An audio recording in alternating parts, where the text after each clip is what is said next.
So, everybody ready? Yeah. I know they got to adjust their little things there. I feel like it's an attack of the tiny machines. That's right. So did the season end up in a way you kind of expected, or did they surprise you even? Oh, the first season? No, I mean, right, the first season, and now we've ended up closing the second season. I haven't seen the ending have? of the. No, I've seen the first 2 episodes. Oh, I didn't know.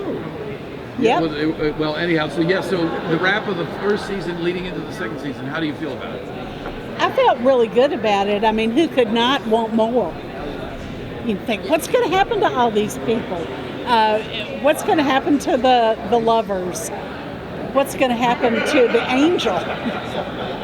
You have to want more. And I think that was the first season did that magnificently. What's it been like to kind of watch them take your story that you've had in your mind and kind of lay it out there and create a vision? Well, it's my 3rd rodeo, you know.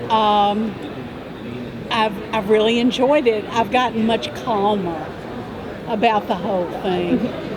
When the first time I had to do an event with the True Blood cast, I'd never met actual actors before. We didn't know that. and now I've met so many of them. So it's been. I'm just very zen about the whole thing now. That's so good. So do you ever think of yourself a cameo? Well, I was in True Blood a couple of times. Yeah. I've been in the Hallmark show once. I'd be glad to do it if the occasion arises. I'm not fixated on it, though. All my kids were in True Blood, as a matter of fact. Oh, I didn't realize that. Yes.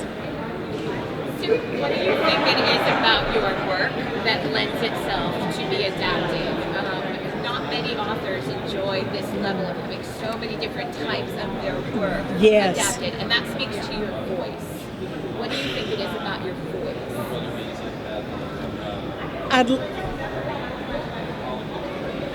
I really like the fact that my protagonists are all grounded in reality. They all have bills to pay.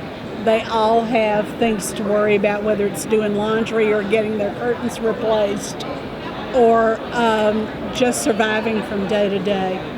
And I like to think that the combination of reality and the fantastic may be what makes my work appealing for adaptation.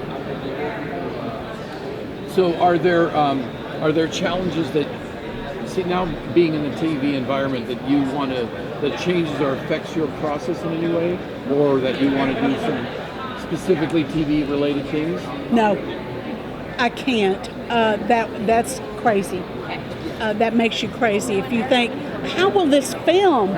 Oh no, I better change it. I just stick to doing what I do, and I've gotten okay at it over my first book came out in 1981. I've had a long career. That's what I do. I write the books. I don't want to write scripts. I don't want to do adaptations. I want to write my books, and that's what I'm going to stick to. That's what I'm happy with. What's your favorite part about writing the books and developing the characters? Do you have like favorite characters? Oh, I just create such a big world in my head. My head is so busy, and I enjoy entertaining myself. I have a very low boredom threshold, and really my whole career has been keeping myself amused and hopefully keeping others amused at the same time. Where do you think the fantastical comes from inside you? Have you always been a dreamer? Yes, I always have. And I've always loved the idea that there's something more, something that we can't see or hear every day, but that really exists. I like that idea. And I think when people read, they want to be taken to a place that's different and experience something they don't get in their daily lives. And I like to think that I can give that to them. Is there any daunting moments for you, like, God, I'm stuck here, or something like that? Sure. Books never get easy. Books are always hard to write. I've written, 30-something books. They're always hard. It doesn't get any easier. But you just have to develop methods of getting yourself through the bad parts.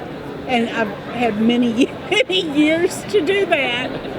Yeah, so have there been some stories that you've just tried and you just got to toss to the trash, or do you always try and work through them and figure I don't waste anything. Everything will be valuable someday if you just find the right way to deal with it. I don't throw anything away.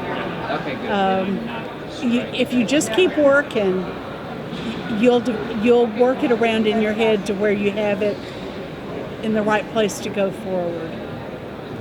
Was there anything in this show that you looked at your writing and then looked at what the showrunners did and went, that was a pretty good idea? Oh, there always is. There's always good ideas. I've experienced that with every series. I love the moment where, when the Rev is a tiger, he drags the deputy down into the basement, and I thought, that's so cool. So have you had many surprises when you've seen how it's appeared visually? And which surprises were the most dramatic for you? Especially with Midnight Texas. I think seeing Grandma on the screen is brilliant, just brilliant. And I'm so glad she's back in season 2. When he said, oh, and she's gone to the other place now, I'll never see her again, I thought. So you reacted like a fan. I did. I'm so glad to see that she's an integral part of the show again. Manfred needs someone to talk to. So a lot of people love the show, obviously, the heavy fans. What are some of your favorite books or favorite movie book adaptations? Oh, I love I'm a big fan of Lee Childs. Oh, yeah. Who is a friend of mine, I'm proud to say. And I really like the movies that have been made from the books with Tom Cruise, though that was kind of a counterintuitive casting. But I think he's just done a great job. And I know Lee's very happy with it. That's been, I've really enjoyed that. Well, on the heels of that, what do you want to see? What would you like to see visualized that you've read it and you thought, now, what would it look like? Oh, I don't typically do that. I don't cast things in my head. There again, I think that's departing from what I know how to do into what I don't know how to do. And I really enjoy being comfortable with what I'm doing. That's really indirect. So what are you working on now? I have a new book out right now, An Easy Death, which is an alternate history America book with a very young female gunslinger as the protagonist. It's really different. And now, because you're so, do they automatically option these things for television movies and stuff? Yes. Well, that's good. Nothing is automatic, but I'm confident it's going to happen. It's good for cash flow, right? Yeah, it is, and it's always an exciting process to think people like what you've done so much they want to reinterpret it in their medium. Well, when you take on something that enormous as an alternate history of America, are there places you went here that you didn't go in other books? Yes, definitely. I have to speak to you because Nottie won't translate. Yes, I'm saying some other things that I've never said. So, sorry. no, that's okay. I was just going to ask if there's ever any pressure then to kind of like write the books and be like, oh, this might get turned into a TV show. I just don't think about it. Once you've had success, people are always going to be interested in recreating that success, so they're going to pay more attention to your work. But I don't write thinking about, I just can't. I have to write the best book I can. That's what I do. Well, it was great talking with you. I want to get a picture before you leave. Of course.